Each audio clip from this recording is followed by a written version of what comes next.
Hello, chefs. This is Chef's PSA Podcast. I'm your host, André Natera. On today's episode, we're going to talk about how the more things change, the more they stay the same. Stay tuned.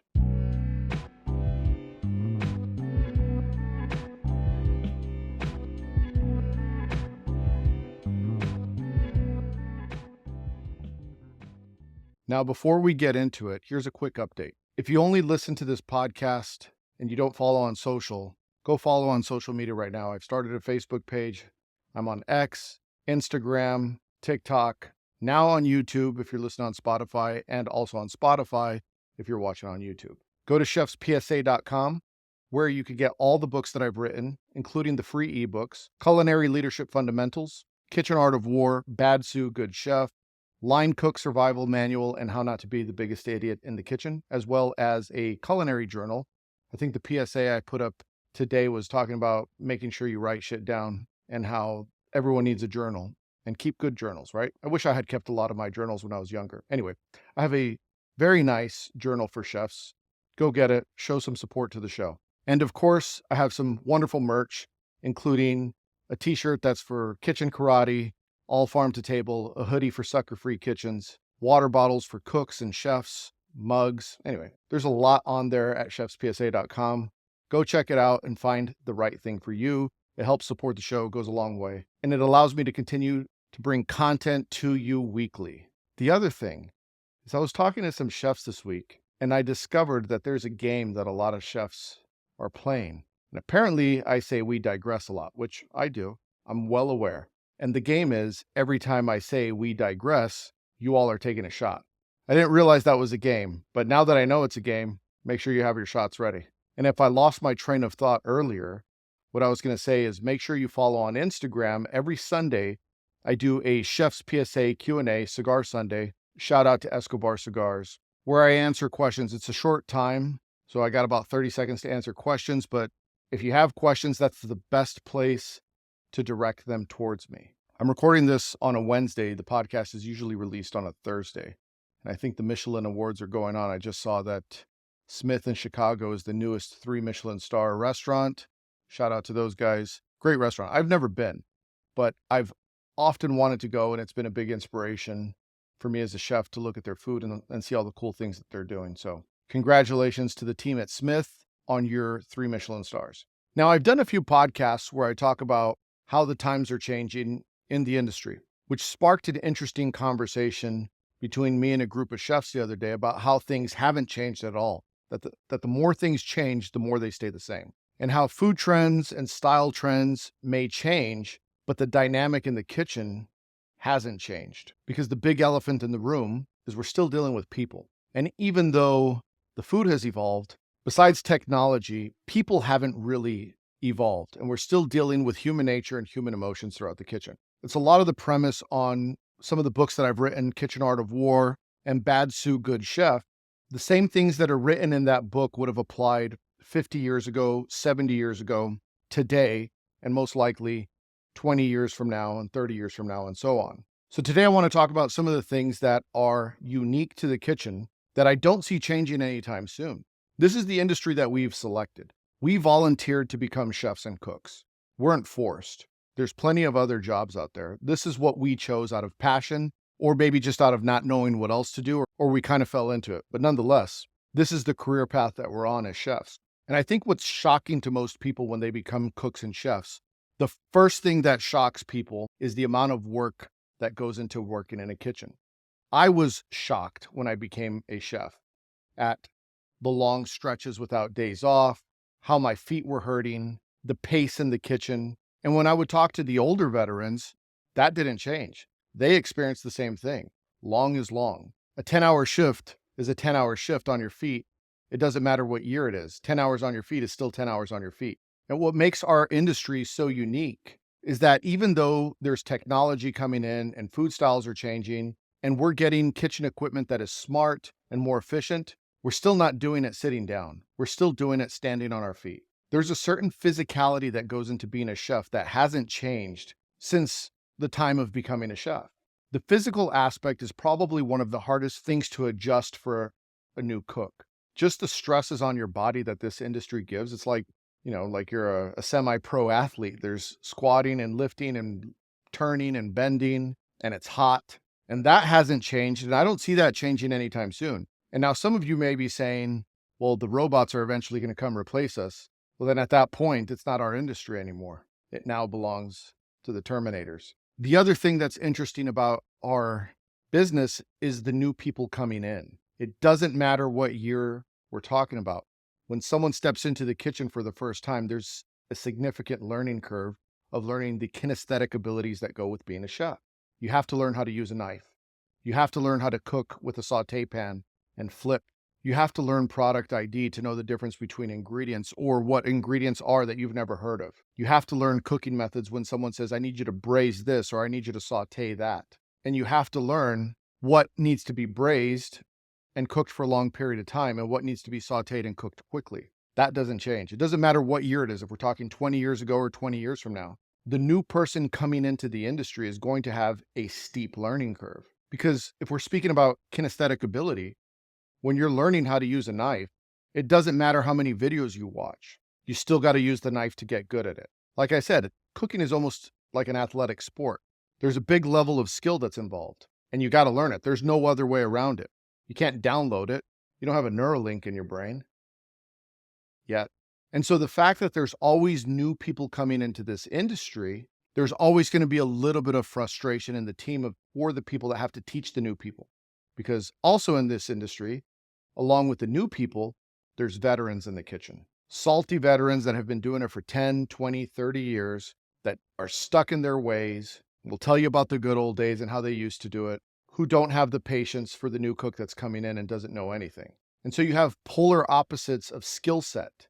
Someone that is green as spring coming into the kitchen and someone who could, slice onions with a blindfold on without nicking themselves. And they're working side by side. That doesn't change. Then there's this chaotic rush of orders that come in and you get slammed out of nowhere. And in order to make restaurants work, the margins are usually pretty thin. I know a lot of people are like, oh, everyone's making all this money. It's not true.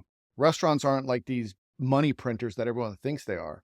They're working off very slim margins. You have to figure out, like, we're going to sell food at this price. So our food cost is roughly going to be this. Our labor cost is roughly going to be that. You got rent and utilities and everything else. It's going to come out to this. And then it leaves like a small margin for profit, assuming that you're having some profit. A lot of places make no profit. That's why they close. So this idea that people are opening restaurants and they become printing presses, it's just, erroneous thoughts. But we digress.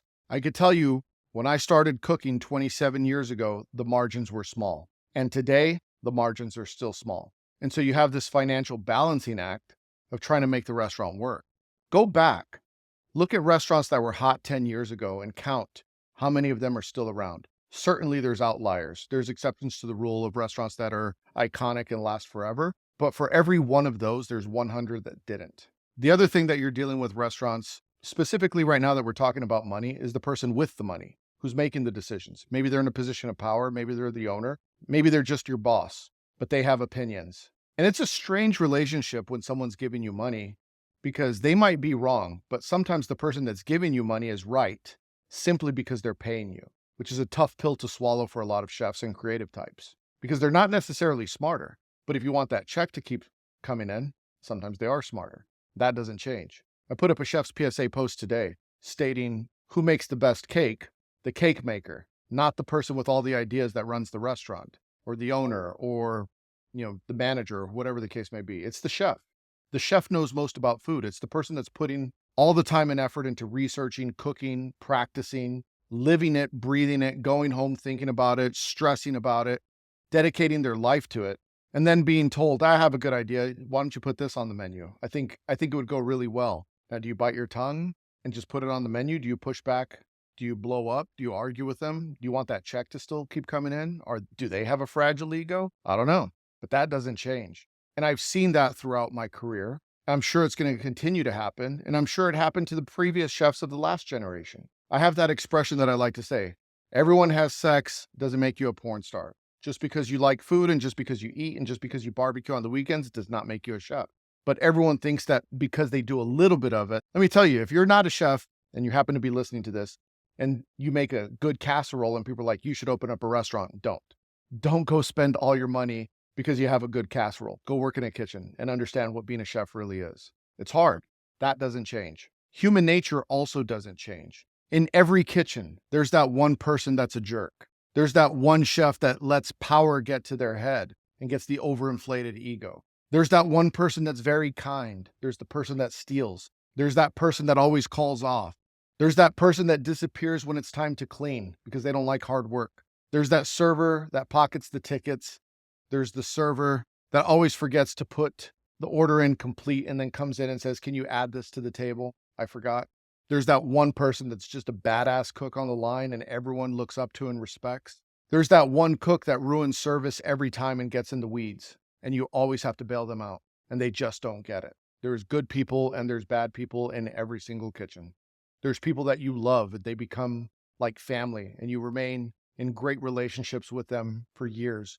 And there's people that as soon as they leave, you hope you never see them again. There's that one person that no call, no shows, and you know they're done after the first time because you knew their character as soon as they walked through the door. The same characters keep showing up over and over and over again, no matter which restaurant you go to. There's top performers and there's bottom performers. Sometimes I talk to chef friends that I have that work in some really amazing kitchens, some of the best kitchens in the country, and they have the same complaints. We can't get good cooks. And you think to yourself, wow, even some of the best restaurants in the world are facing some of the same problems. Then there's those people that get promoted very quickly. They just get it. You look at them. I know I've worked in my career and I've worked with some chefs that I see them. I was like, they got it. They're 19 years old and they got it. They're out cooking everyone on the line. I've come across a couple of those throughout my career. Bright stars, all the talent. Some of them go far. Some of them don't go very far because their talent turns into ego and they think that they don't have to work hard. Talent only gets you so far. And then they're in this permanent limbo of, I got dealt a bad hand. Let me tell you, no one's coming to save you. You're in the driver's seat. I could give you advice all day long, but you have to act on it. And you could sit there and argue and say, it's wrong or not me. I'm unlucky. Well, if you're unlucky, you could stop right there. You're already saying it. I'm not saying it. I say the opposite. I say I am lucky. And there's those types of people in the kitchen. A lot of times people get promoted and people wonder, why do they get promoted? And one of the biggest things, and I gave this advice to someone personally the other day, is the person who could find one solution is more valuable than the person who could find 10 problems. And a lot of times we get sucked into this complaining trap. And kitchens are notorious breeding grounds for the complaining trap. Service team doesn't know what they're doing. The GM doesn't know what they're doing. The chef doesn't know what they're doing. The cook next to me doesn't know what they're doing. Why does this not work? There's a leak here. There's a leak there. We need more equipment. We need the tools to do our job. And it's infectious. And everyone around you starts complaining because it's fun. It's fun to complain. It's fun to bitch about things. Meanwhile, you're walking around thinking all these things are broken and the chef doesn't even notice them. And you think that the chef doesn't notice them because the chef is not complaining about them with you. But what you may not realize is instead of complaining, the chef is busy fixing the problems that you don't even know exist. Not only fixing the problems that you're talking about, fixing the problems that you don't even know about. As a chef, if someone comes up to me and has 10 complaints and thinks that I'm not aware of them, I could tell you I am aware, but while you're busy focusing on the problem, I'm busy focusing on the solutions. And the cook that comes to me with one solution, to me, has more value than the cook that comes to me with 10 problems. And that cook that comes through with solutions gets promoted. They become the sous chef. They become the exec sous or whatever the case may be. And then everyone wonders, why did that person get promoted? They're not part of the complaint clique. The light bulb hasn't gone off yet. I promise you, if you start focusing on solutions versus problems, all the doors open for you. You have to rewire your brain and be solutions-based. And everything starts to fall in line. Everything starts to click. And it's one of those things that is true 10 years ago, 20 years ago. It's true today. It'll be true tomorrow. The person that could bring you results is the person that you want on your team, period, especially in a kitchen. You want the person that could execute service flawlessly, not the person who claims that they could execute service flawlessly if they only had all these things go right in their life. It doesn't matter. It's what is. There's the mental and physical demands that go with it that we talk about, but the mental demands don't change. You're still going to have a rail full of tickets. You're still going to have to learn how to organize yourself mentally. Mise en place doesn't change. That includes mental mise en place. It's still a pressure cooker environment. It doesn't matter if we're talking 20 years ago and you had a rail full of tickets or today and you have a rail full of tickets. You're still going to feel it. It's still going to feel stressful. It's still going to feel chaotic, and it's not going to change. So I think the point of this rant today is to let people know the industry is what it is. You cannot control it. Not one single chef out there is exempt from going through the difficulties of being a chef. The long hours on your feet, the physical demands, the different characters, the work ethic, the mental stress.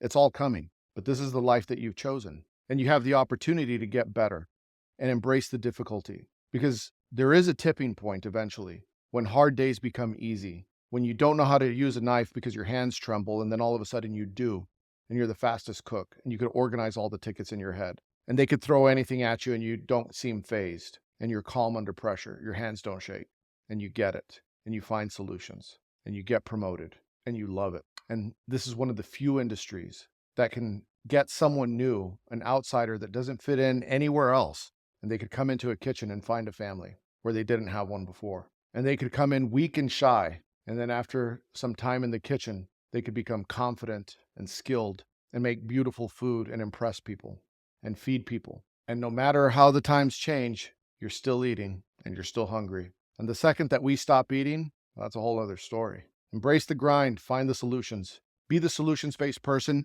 and I promise you, all the doors are going to open for you. The industry might be changing, but a lot of things stay the same. And the cream always rises to the top. Doesn't matter what year it is. Be that person. If you're listening to Chef's PSA podcast, most likely you are that person. Only cool BMFs listen to Chef's PSA. Anyway, y'all know what to do. Make sure you leave 5 stars on this podcast. It's a 5-star podcast. Someone asked me on the Q&A, why do you always say leave 5 stars? It's because it's a fucking 5-star podcast. That's why. There's no other podcasts out there for chefs that are bringing you this information, teaching you how to survive in the kitchen, being real, teaching you how to manage food costs, how to get promoted, how to negotiate your money, what a critical path is to opening up a restaurant, and so on, plus giving you free resources to go with it. Name another podcast for chefs that does that. I'll wait. Oh, there isn't one, is there? Okay. Thank you very much. Make sure you leave 5 stars. Go to chefspsa.com. You get all the books, all the merch. We'll see you next week. Hit the porno music.